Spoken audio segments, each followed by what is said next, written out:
اعوذ باللہ من الشیطان الرجیم بسم اللہ الرحمن الرحیم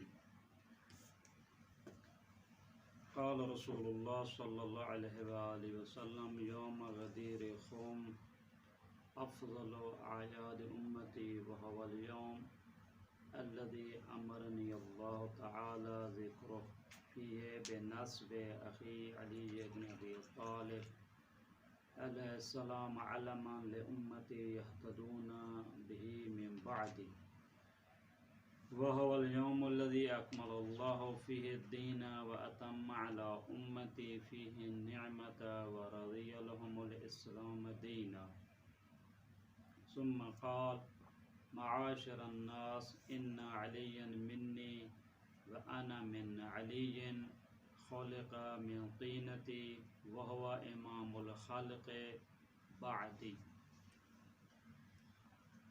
ایام اہل البیت علیہم السلام یہ ذی الحج کے جو دوسرا عشرہ جو ہے اس میں کافی مناسبتیں ہیں۔ عید قربان سے سلسلہ شروع ہوتا ہے عید غدیر تک، اور امام علی نقی علیہ السلام کی ولادت بھی انہی دنوں میں ہے 15 ذی الحج کو، اور یہ وہ ایام ہیں جو ہمارے پیغمبر اکرم صلی اللہ علیہ وآلہ وسلم سفر میں ہیں، اس لیے کہ حضرت جب حج کر کے واپس آتے ہیں تو 18 ذی الحج کو جب پہنچتے ہیں مقام غدیر خوم پر، وہاں پہ ایک تاریخی خطبہ ارشاد فرماتے ہیں۔ لہذا یہ جو دن ہیں کلاً جو ہیں اہل بیت علیہ السلام کی مسرت اور پروردگار کے مکتب اور توحید کے احیاء کے دن ہیں۔ یہ حدیث جو معروف ہے، جو میں نے ابھی آپ برادران کی خدمت میں تلاوت کی، شیخ صدوق اعلی المقاموں کی کتاب ہے اعمالی جو ہے مشتمل ہے چند مجالس پر، اس میں مجلس نمبر 26 ہے، اور یہ جو حدیث تلاوت کی ہے وہ حدیث نمبر 8 بنتی ہے۔ امام صادق علیہ السلام اپنے آباء و اجداد سے نقل کرتے ہوئے فرماتے ہیں کہ رسول اکرم صلی اللہ علیہ وآلہ وسلم نے فرمایا کہ غدیر خوم کا دن میری امت کی اہم اور افضل عیدوں میں سے ہے۔ عید غدیر خوم کا دن میری امت کی عیدوں میں سے افضل دن ہے، یعنی اگر عیدیں بتائی جائیں کہ کتنی عیدیں بنتی ہیں جو مشہور ہیں، عید فطر، عید قربان، ان میں سے افضل جو ہے وہ کون سا دن ہے؟ غدیر خوم ہے، یعنی عید غدیر ہے، اور یہ وہی دن ہے پیغمبر اکرم صلی اللہ علیہ وآلہ وسلم فرماتے ہیں یہ وہ دن ہے جس میں اللہ تعالیٰ نے مجھے حکم دیا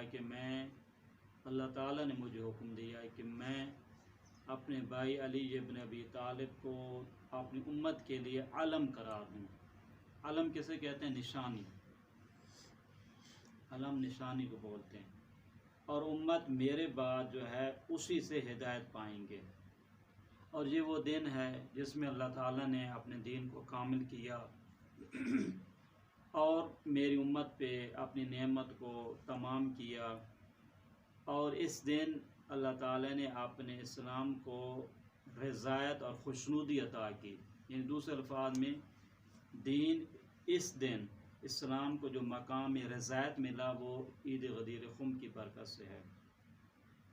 پھر فرمایا اے لوگو، علی ابن ابی طالب مجھ سے ہیں اور میں علی سے ہوں، خلق من طینتی، علی ابن ابی طالب میری طینتی سے پیدا ہوئے ہیں، اور یہی میرے بعد امت کے لوگوں کے امام ہیں، رہبر ہیں۔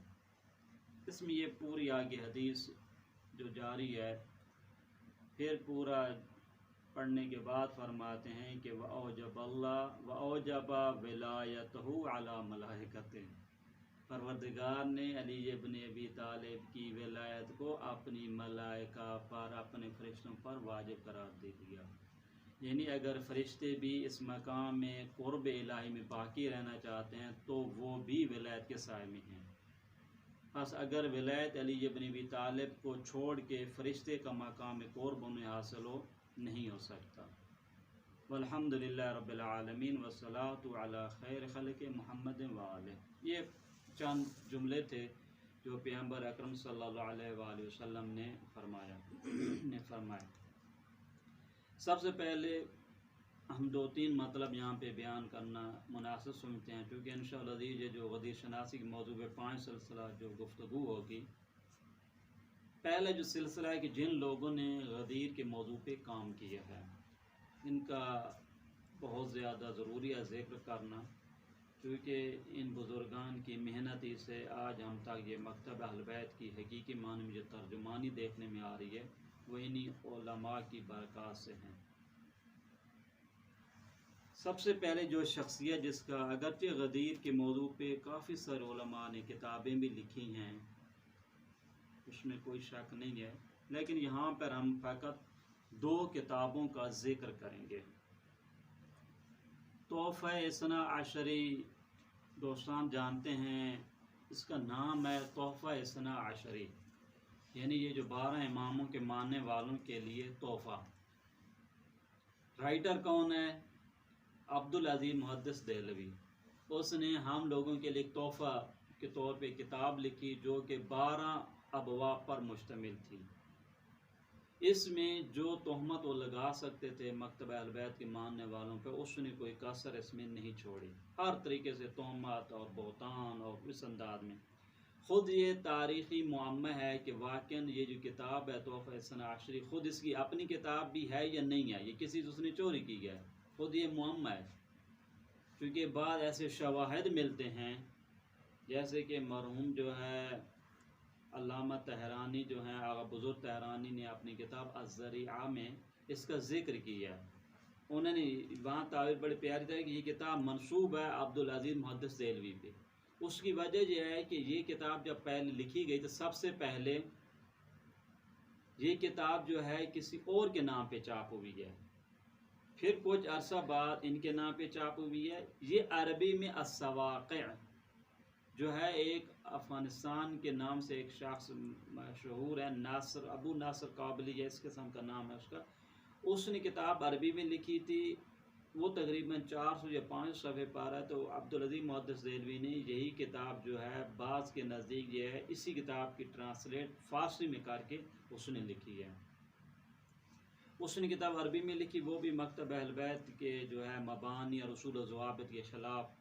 اس میں 7واں باب جو تھا وہ امامت کے موضوع پہ تھا. تحفہ اثنا عشری کا جو 7واں باب تھا امامت کے موضوع پر تھا، اور اس میں جو ہے 12 حدیثوں کو اس نے سہارا لیا اور چند آیات سے، جس سے ثابت ہوتا ہے کہ ائمہ علیہ السلام مولا علی ابن ابی طالب کی امامت اور ان کا وصی ہونا اور ان کا جانشین ہونا، ان کا خلیفہ ہونا، اس انداز میں گفتگو تھی.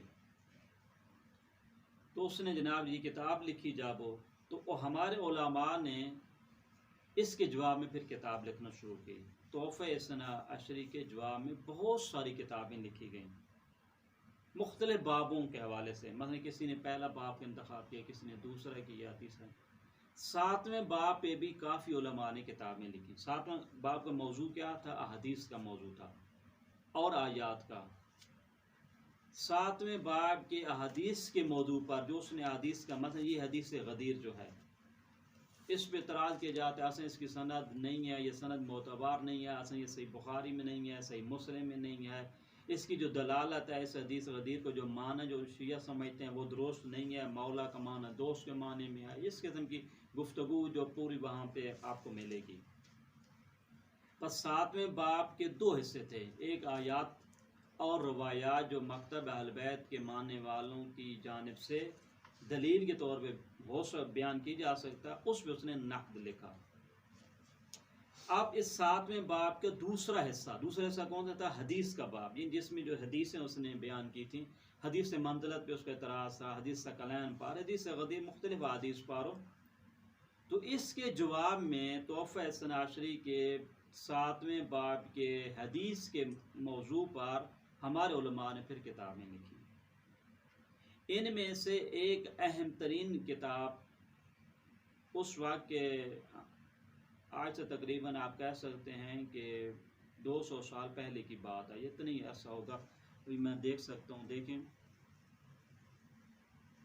یہ جو ہے 200 سال نہیں، اس کو تقریباً آپ کہہ سکتے ہیں 150 سال پہلے، 150 سال پہلے، 160 150 سال اتنی، کیونکہ 1306 ہجری قمری میں وفات ہے، جس کا ہم ذکر کرنا چاہتے ہیں۔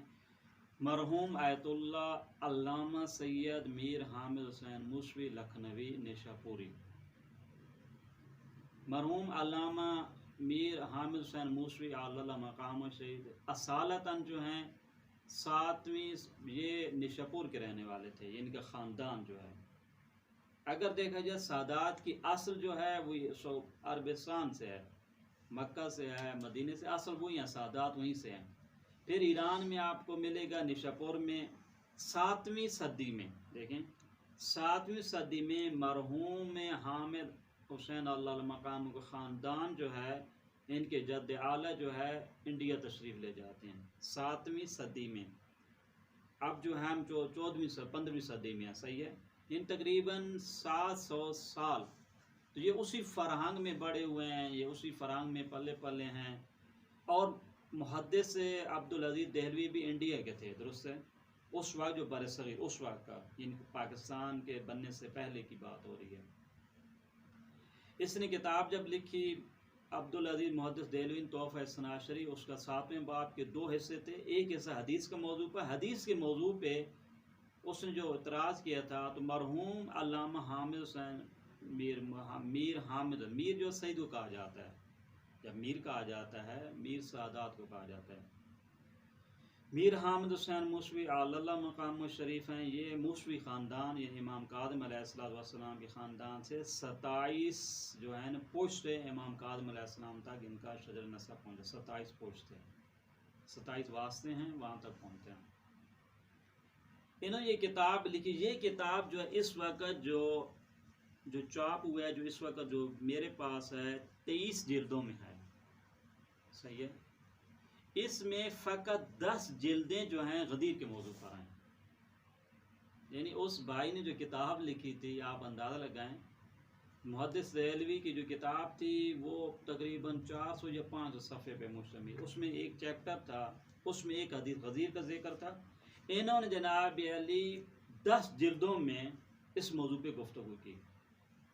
جب یہ کتاب مارکیٹ میں آئی تھی، ابھی اس وقت پوری نہیں آئی تھی، چند جلدیں جب یہاں پہ پہنچی تھی، اس امام خمینی علیہ مقام کی تعبیر یہ تھی ابقات الانوار فی امامت الائمۃ الاطہار کے بارے میں، یہ کتاب تاریخ تشیع میں بے نظیر ہے، یعنی تاریخ تشیع میں اس وقت ابھی الغدیر نہیں لکھی گئی تھی، یہ اس زمانے کی بات ہے کہ مرحوم حامد حسین موسوی علیہ مقام ابقات الانوار لکھی، اور ان کی پوری زندگی جو ہے 60 سال ان کی زندگی ہے، یعنی آپ کہہ سکتے ہیں 1254 ہجری قمری میں ان کی ولادت ہے اور 1306 میں ان کی وفات ہے، 60 سال کی عمر ہے، 60 سال کی عمر میں بہت ساری کتابیں لکھی، من جملہ ایک کتاب جو مشہور ہے آقا کے نام سے ابقات الانوار فی امامت الائمۃ الاطہار، انہوں نے اس کتاب کو لکھنے میں بہت زیادہ محنت اور مشقت کی، بہت زیادہ زحمت اٹھائی، حتیٰ کہ ملتا ہے کہ بعض کتابیں لینے کے لیے کئی جگہ ان کو سفر کرنا پڑا، مکے جاتے تھے، مدینہ جاتے تھے، مختلف شہروں میں جاتے تھے ایک کتاب لینے کے لیے۔ مصر میں جب گئے تھے ایک کتاب ان کو ضرورت تھی، وہاں سے کتاب جب لے کے آ رہے تھے تو کشتی کے ذریعے سے، یعنی دریائی سفر کے ذریعے سے انڈیا آ رہے تھے، تو آغا صاحب جو ہے ایسے نہیں ہے کہ کتاب لے کے ابھی بیگ میں رکھ دی، انشاءاللہ جب انڈیا پہنچیں گے تو کھولیں گے، جیسے ہم ہوتے ہیں مارکیٹ سے کتاب لیتے ہیں ابھی گھر جا کے کھولیں گے بھی کیا، پھر گھر جانے کے بعد بھی بعض اوقات وہ لائبریری کی زینت بن جاتی ہے، نہیں ایسی بات نہیں تھی۔ مرحوم نے کتاب جیسی لی ہے، جیسی کشتی میں بیٹھے تو انہوں نے پڑھنا شروع کی، کتاب پڑھ ہی رہے تھے کہ تیز ہوا چلنے کی، طوفان ہوائیں چلنے لگیں، تو اس تیز آندھی کی وجہ سے ان سے کتاب چھوٹ گئی، کتاب چھوٹ گئی تو کشتی کا سفر تھا، پانی میں گر گئے، دریا میں۔ اب ہم ہوتے کیا کرتے، عجب بڑا نقصان ہوگا، بڑا دکھ ہوگا، کیونکہ آپ کشتی کا سفر کر رہے ہیں جناب علی، سمندر میں، وہ پانی میں ہے، تو علامہ نے چھلانگ لگا دی کتاب لینے کے لیے، اور اس کو کتاب کو لے کے آئے، تو لوگوں نے کہا یہ کیا مطلب ہے ابھی آپ کیوں چھلانگ لگا دو؟ اس نے کہا آپ کو نہیں پتہ میرے ہاتھ میں کیا تھا؟ کتاب ہے، کتاب کی آمد خاطر جناب نے چھلانگ لگائی تاکہ کتاب جو ہاتھ سے جانے نہ پائے، ہو سکے جان بھی چلی جاتی بھائی، لوگ اس کو لے کے آئے ابھی کشتی میں۔ تو یہ اس قسم کے انسان تھے۔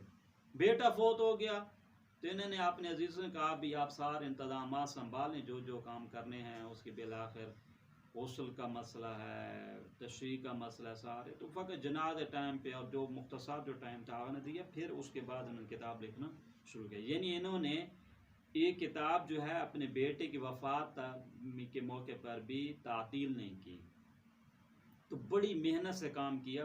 اس حد تک ملتا ہے کہ جب کتاب اس قدر نظام کی کہ لکھتے لکھتے ان کا دائیں ہاتھ جو ہے نا کام کرنا چھوڑ گیا تھا۔ تو آغا جناب علی یا بائیں ہاتھ سے لکھتے تھے یا لیٹ کے لکھتے تھے، پھر بتاتے تھے دوستوں کو میں آپ کو املا کراتا ہوں آپ لکھیں۔ پھر بھی انہوں نے جو ہے اس کو نہیں کیا، چونکہ آپ میرے لکھی، حتیٰ یہ پوری کتاب بھی اباقات الانوار جو ہے پوری کتاب نہیں لکھ پائے۔ اگر اس کا پورا جواب تحفہ حسن عشری کا جواب چاہیے تھا تو زندگی تھوڑی تھی بھائی۔ اور جس انداز میں آغا کام کر رہے تھے، اگر آپ اس کی کتابیں دیکھیں، ہزاروں کتابوں کا انہوں نے مطالعہ کیا، ہزاروں۔ ان کے پاس جو لائبریری ہے، اب بھی لکھنؤ میں آغا ہی کی جو لائبریری تھی، اس وقت بھی 30,000 کے لگ بھگ خطی نسخے موجود ہیں۔ خطی وہ نسخے ہوتے ہیں جو اس وقت جو پہلے زمانے میں لوگ لکھا کرتے تھے، تو وہ اس وقت ریکارڈ میں موجود ہیں۔ آج کل جو کتابیں کی جو تصحیح کی جاتی ہے تو خطی نسخوں مد نظر رکھ کے کی جاتی ہے۔ مثلا ایک کتاب کے مثلا فرض کریں آپ کہیں کہ کامل الزیارات کے 10 خطی نسخے ہیں، ان دونوں 10 خطی نسخوں کو دیکھ کے پھر کتاب آج کے دور میں چاپ کی جاتی ہے تاکہ اشتباہ نہ ہو۔ ہاتھوں کے لکھے ہوئے نسخے جو ہیں ان کی لائبریری میں آج بھی موجود ہیں، یعنی بڑی نایاب کتابیں اس لائبریری میں موجود ہیں۔ خود مرحوم جو ہے صاحب الغدیر یعنی علامہ امین المقاموں نے اپنی کتاب الغدیر لکھنے کے لیے بھی وہاں لکھنؤ گئے تھے اور ان کی لائبریری سے استفادہ کیا۔ پر یہ وہ شخصیت ہیں، 60 سال عمر ہے، انہوں نے کتاب لکھی اباقات الانوار۔ دیکھیں اس کتاب پہ میں تھوڑی اباقات الانوار کے لحاظ سے تھوڑا 10 جلدوں پر مشتمل ہے، 11ویں جلد حدیث منزلہ سے شروع ہوتی ہے۔ ہماری جو گفتگو ہے دیکھیں اس کی جو آپ کہہ سکتے ہیں 5 جلدیں جو ہیں، ابھی میں بتا دوں 5 جلدیں فقط سند کے موضوع پر ہیں۔ سند کا کیا مطلب ہے کہ آیا پیغمبر نے یہ فرمایا بھی ہے یا نہیں فرمایا، اگر فرمایا ہے تو پیغمبر تک کن لوگوں نے کہا ہے کہ پیغمبر اکرم صلی اللہ علیہ وآلہ وسلم نے غدیر کے مقام پہ یہ ارشاد فرمایا۔ 120 کے لگ بھگ اصحاب نے اس حدیث کو نقل کیا ہے، 80 کے نزدیک تابعین نے اس حدیث کو نقل کیا ہے۔ حدیث غدیر قوم جو مشہور جس کا جملہ ہے من کنت مولاہ فہذا علی المرید، یہ جو جملہ ہے خود جو ہے ذہبی شمس الدین جو ہے سیر اعلام النبلاء میں واحد الفاظ میں لکھتے ہیں یہ جو جملہ متواتر ہے۔ پس 5 جلدیں فقہ، دیکھیں ابھی میں ایک جلد کے صفحے آپ کو بتا دیتا ہوں بھی اس کے صفحے کتنے ہیں تاکہ دوستان کو پتہ چل جائے کہ اس آدمی نے جو زحمت کی ہے وہ کتنی زحمت اس کی ہے۔ کتاب جو تصور آ جاتا ہے نا کہ بھئی کتنے صفحے پہ ہیں، ابھی میں بتا دوں ایک کتاب کا صفحے کتنے ہیں۔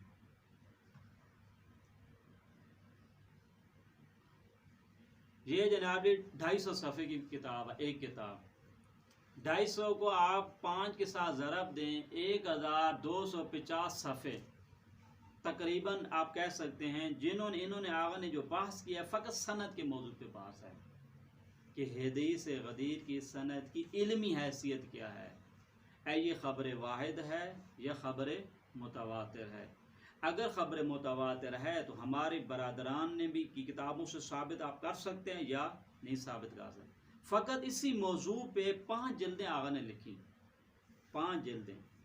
اب کتنی جان فشانی کی بات، ابھی دلالت کی بات نہیں ہے۔ دلالت میں کیا ہے، یہ جو جملہ ہے من کنت مولاہ فہذا علی مولاہ، اس حدیث کی دلالت مولا علی علیہ السلام کی خلافت بلا فاصل پہ ہوتی ہے یا نہیں ہوتی ہے، جانشین پیغمبر پر ہوتی، اس کے لیے 5 جلدیں ہیں 5 جلدیں مستقل ہیں کس پر؟ سند کی گفتگو ہے.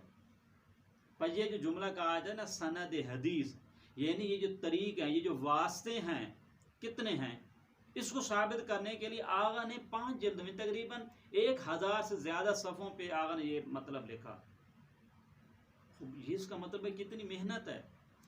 پھر 5 جلدیں جو ہیں، 6ٹھی جلد سے کون سی بات شروع ہوتی ہے؟ دلالت کی بات ہے. اس حدیث کا معنی، اس میں لفظ مولا کا کیا معنی ہے؟ اگر مولا کا معنی یہ ہے کہ جو مولا پیغمبر، آج کل آپ نے دیکھا ہوگا مختلف، دیکھیں یہ تھوڑا سے مطلب غور سے سنیے گا، کہتے ہیں کہ ہم بھی علی علیہ السلام کا مولا جانتے ہیں. کیوں؟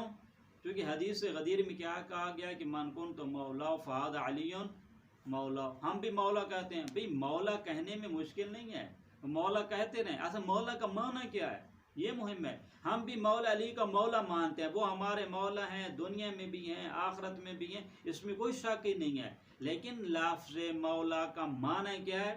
وہ معنی لینا جو رسول اکرم صلی اللہ علیہ وآلہ وسلم کی مراد تھی. تب آپ کہہ سکتے ہیں کہ اب کہیں گے مولا پھر صحیح ہے. وگرنہ مولا کا بعد نے معنی کیا کیا؟ مولا کیا ہے؟ ایک جناب القطب کے معنی میں ہے، ایک مرکز ہے جناب علی جس کو کہتے ہیں خلیفہ باطنی، وہ اس معنی میں بات نہیں. حتیٰ کہ آپ کو ملے گا ڈاکٹر طاہر القادری کی کتاب اسی موضوع پر ہے، حدیث ولایت من کنت مولا کے موضوع پر ہے. درست ہے؟ وہ جو بات کرتے ہیں اصل وہ ارتباط نہیں ہے اس سے جو پیغمبر اکرم صلی اللہ علیہ وآلہ وسلم فرمانا چاہتے ہیں. اصل وہ بات بالکل اجنبی ہے اس سے. اسی طریقے سے ہمارے جو دوستان بعض کا جملہ بولتے ہیں کہ ہمیں مولا کہنے میں کیا حرج ہے، کوئی مسئلہ نہیں ہے. لیکن مولا کا معنی کیا ہے اس کو ثابت کرنے کے لیے مولا کا معنی کیا ہے؟ مرحوم علامہ میر حامد حسن لکھنوی نے 5 جلدیں لکھی. یعنی اس حدیث غدیر کی دلالت کس بات پر؟ کہ علی بن ابی طالب کے ہیں، خلیفہ بلا فاصلہ ہیں، پیغمبر کے جانشین ہیں، امت کے ہادی برحق ہیں. اس بات کو ثابت کرنے کے لیے پر 1000 سے زیادہ ہی آپ یوں کہہ سکتے ہیں 500 سے زیادہ صفحے فقط سند پر اور 500 سے زیادہ صفحے کس پر ہیں؟ دلالت کے پاس ہیں. تو کتنی محنت ہے ابھی. ہم کس حد تک اس کتاب سے آشنا ہیں؟ بھی 10 جلدوں پہ کتاب ہے، ہم نے کبھی اس کتاب کو دیکھا بھی ہے یہ کتاب کیا کہہ رہی ہے؟ یہ ضرور نہیں ہوگا. انہوں نے اپنی پوری جان لگا دی، صحت کی کوئی پرواہ نہیں کی ہے، اولاد کا مسئلہ تھا وہ پرواہ نہیں کیا، جو کچھ مشکلات ہیں وہ انہوں نے مشکلات کو برداشت کیا. مگر یہ کہ غدیر کے موضوع پہ جب گفتگو کہتے ہیں غدیر وہ موضوع ہے جس سے ہم جناب علی کسی سے جناب علی پرومائز نہیں کر سکتے ہیں، کمپرومائز نہیں کر سکتے ہیں. کیوں؟ آپ کہیں جناب ٹھیک ہے ابھی ہم اب چونکہ کہہ دیا اب ہمارے پاس تو جواب ہی نہیں ہے، نہ ہماری ہمت اتنی ساتھ دے رہی ہے، نہ صحت ساتھ دے رہی ہے. نہیں، یہ جو بزرگ ہوتے ہیں ان کی محنت ہے. 60 سالہ سید زاد امام زاد ہے، یہ امام زاد ہے. ان کا جو مقبرہ ہے یہ کسی امام زادے سے کام ہو نہیں ہے. وہاں پہ جا کے آپ کی حاجات پوری ہوں گی. ان کا کتنا مقام ہے. اس لیے کہ خداوند، یہ غور سے سنیے گا، خداوند کریم جب بھی کسی سے دین کی خدمت لیتا ہے تو خصوصی عنایت اس پر ہوتی ہے. ہماری کئی دعاؤں میں یہ ملتا ہے کہ آپ خدا سے یہ دعا کریں پروردگار مجھے ان لوگوں میں سے قرار دے جن کے وسیلے سے تو اپنی دین کی نصرت کرتا ہے. وجعلنی ممن تنتصر بہ لدینک، یہ دعا ملتی ہے. خود یہ دعا کا لب و لہجہ یہ بتاتا ہے کہ یہ خاص عنایت ہوا کرتی ہے کسی سے خداوند کریم دین کی نصرت لینا چاہتا ہے. بس مرحوم صاحب ابقات، ابقات الانوار فی امامت الائمۃ الاطہار، 10 جلدوں میں کتاب لکھی جن میں سے کتاب مفصل حدیث غدیر پہ موضوع پہ 10 جلدیں ہیں، تقریباً 1250 صفحے پہ کتاب ہے. اور ممکن اور جلدوں میں صفحات بھی زیادہ ہو سکتے ہیں، ہم نے پہلی جلد کے صفحات کو مد نظر رکھ کے کہا ہے. اس بزرگ نے ایک پہلی ان کی خدمت ہے. پر سب سے پہلی کتاب جو اس وقت جس کو ہم بے عنوان منبع بنا سکتے ہیں، جس میں انسان مطالعہ کرنا چاہیے، غور و خوض کرنا چاہیے، غدیر کی اگر معرفت حاصل کرنا چاہیے تو اس کتاب کا رجوع